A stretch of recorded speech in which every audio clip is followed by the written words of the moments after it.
हमारी प्रत्येक इंद्रिय भोगों से रहित होकर भगवत अनुराग में नेत्र प्रभु को देखना चाहते हैं, त्वगेंद्री प्रभु को स्पर्श करना चाहती है, घ्राणेंद्री प्रभु के श्री अंग की गंध पाना चाहती है, श्रवणेंद्री प्रभु के वचन सुनना चाहती है। एक एक इंद्रिय अपने प्रभु में लग गई, अंतर्मुख हो गई, बाहर विषयों का त्याग हो गया। इसे ब्रह्मचर्य कहते हैं। पर प्रारंभिक ब्रह्मचर्य में जनेन्द्रीय का ब्रह्मचर्य अत्यंत आवश्यक है।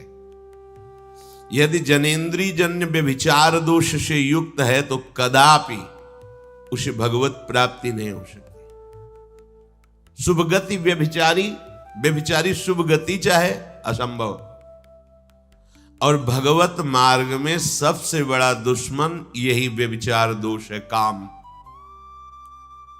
इसी से हमारा हृदय मलिन होता रहता है, अंधा बटे और पड़ा चबाए वाली दशा रहती है। हमें 50 वर्ष हो गए, अरे 50 जन्म हो जाए, तुम व्यभिचार करो, गंदी बातें करो, गंदे चिंतन करो, सो समय व्यतीत कर, अनंत जन्म व्यतीत हो गए, भगवत प्राप्ति हुई क्या? 50 वर्ष से भगवत प्राप्ति हो जाएगी क्या? 5 मिनट काफी है भगवत प्राप्ति में, एक बार नाम काफी है। वो स्थिति तो लाओ। बार बार बहिर्मुख वृत्तियों के द्वारा विषयों में सुख बुद्धि कर लेने से हमारा सारा का सारा अध्यात्म चिंतन बदलता रहता है, इसलिए लाभ नहीं मिल पाता, एक रस चिंतन नहीं रह पाता। बार बार विक्षेपी विषय करते रहते हो, हम सहते रहते हैं और भोगते रहते हैं। एक बार तो हिम्मत करके उठो, अवलो नशानी अब ना नशई हो, एक बार तो दृढ़ बनो। बस मन के अनुकूल चलने की बात को तुम्हें रोकना होगा, तभी तुम्हारे अंदर यदि इच्छन तो ऐसी इच्छा जागृत होगी। पक्का पक्का ऐसा ही है। जब हम किसी विषय के वेग को सहते हैं, विषय नहीं भोगते हैं, तो मन बहुत जलाता है।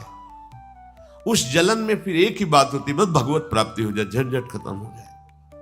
कब तक हम इसमें चलेंगे? एक बार भगवत, वो जलन हमको भगवत प्राप्ति की इच्छा प्रकट करती है।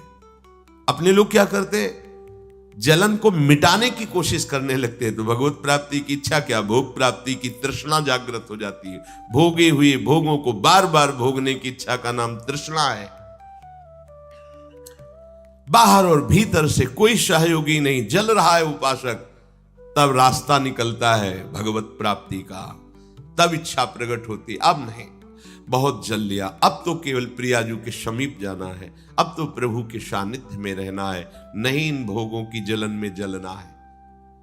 पर यहां तक पहुंचने के लिए जलना होगा, तभी लिखा सहित सहित बाढ़ है भगति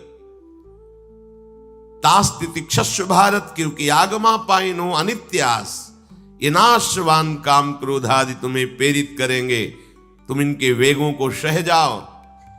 ये स्थायी नहीं है, आगमा पाइनो है, आने जाने वाले हैं, और ये सहन करने से नष्ट होते हैं, भोगने से बढ़ते हैं। यदि क्षंतो, अगर भगवत प्राप्ति की इच्छा है तो ब्रह्मचर्यम चरंती, ब्रह्मचर्य का पालन करना ही होगा, इसमें कोई गुंजाइश नहीं, क्योंकि आप चल ही नहीं सकते। ध्यान से सुन लो, ये मनोरंजन का मार्ग नहीं है, इसमें मन ही मार तनहारिक वृंदावन में गाज, इसमें मन मारना होगा। प्रायः ये मन को दुलार करने वाले लोग कभी भाग्य से सत्संग में भी आ जाते हैं, कभी श्री विग्रह के दर्शन करने भी मंदिर पहुंच जाते हैं, कभी तीर्थ याटन भी करते हैं, पर इनका कोई लक्ष्य नहीं होता। आज सुन लिया सत्संग, बढ़िया है, लक्ष्य नहीं होता। यहां लक्ष्य वालों की बात हो रही। यदि क्षंतो, यदि तुम्हारी ऐसी इच्छा जागृत हो रही किसी जन्म में भगवत प्राप्ति करनी, तो ब्रह्मचर्यम चरंती, आप सच्ची मानिए, जिसके निकालने में तुमको सुख की अनुभूति हो रही, उसको रोकने में कितनी सुख की अनुभूति होगी। उन्मत्त हो जाओगे। बहुत जल्दी आपके सारे के सारे करण भगवदाकार होने लगेंगे यदि आप ब्रह्मचर्य का पालन करेंगे। शरीर स्वस्थ, हल्का, मन प्रसन्न, नींद आदि पर विजय, कितने गुण ही गुण। और ब्रह्मचर्यहीन आलस्य, प्रमाद, भोगों का चिंतन, मन का डिप्रेशन में पहुंचना, कमर में दर्द, टांगों में दर्द, सर में दर्द, घबराहट होना, बिना किसी कारण के मन भयभीत हो रहा है, भोजन अपच हो रहा है, बिना किसी प्रक्रिया के वीर्य नाश हो रहा है, बिना किसी प्रक्रिया के। काहे को मृत्यु स्वयं स्वीकार कर रहे हो? ये मृत्यु है। चाहे भगवान दत्तात्रेय जी बोल रहे हैं या भगवान कपिल देव जी बोल रहे हो, जब उपासक को संबोधन करते हैं भगवत प्राप्ति के लिए तो कहते हैं कि इस भोग वृत्ति को साक्षात मृत्यु रूप देखो, ये मृत्यु है तुम्हारी। जब शरीर राग त्यागना है तो तुम शरीर से भोग भोगोगे तो आसक्ति शरीर की पुष्ट होगी, आसक्ति भोग सुख की पुष्ट होगी, है नहीं।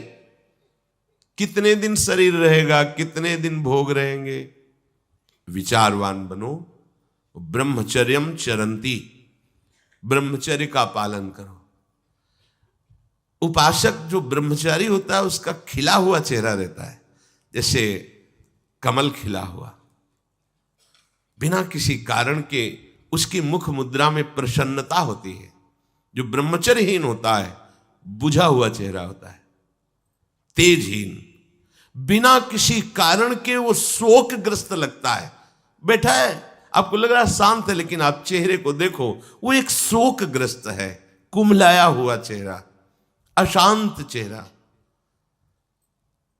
मुख प्रसन्न, तन तेज विराजा, यह है ब्रह्मचर्यम चरंती, भगवत आराधन संपन्न उपासक का।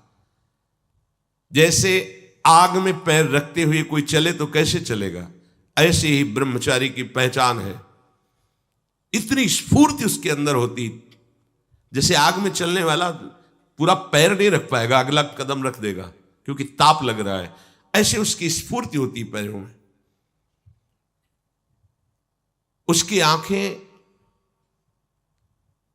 एकाग्र रहती है, चंचलता इधर उधर या बार बार झपकना ये विषयी पुरुष का लक्षण है। बार बार पलक झपकना ये विषयी पुरुष का लक्षण है। इधर उधर ताक झांक, चंचलता, ऐसा बैठे तिनका तोड़ रहा है, पैर हिला, ये सब विषयी पुरुष के लक्षण है। ये तो बिल्कुल साधारण स्पष्ट दिखाई देता है आदमी विषयी है या ब्रह्मचारी, एक सेकंड में लक्षण होते हैं।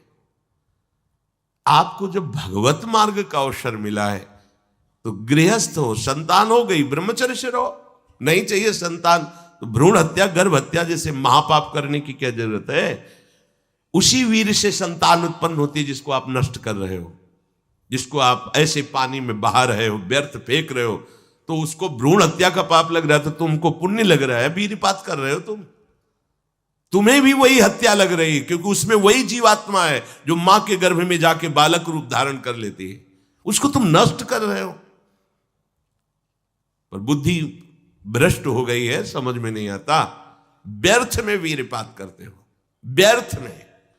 तुम्हारा भजन बनेगा, तुम अध्यात्म के योगी बनोगे, मजाक है अध्यात्म का मार्ग।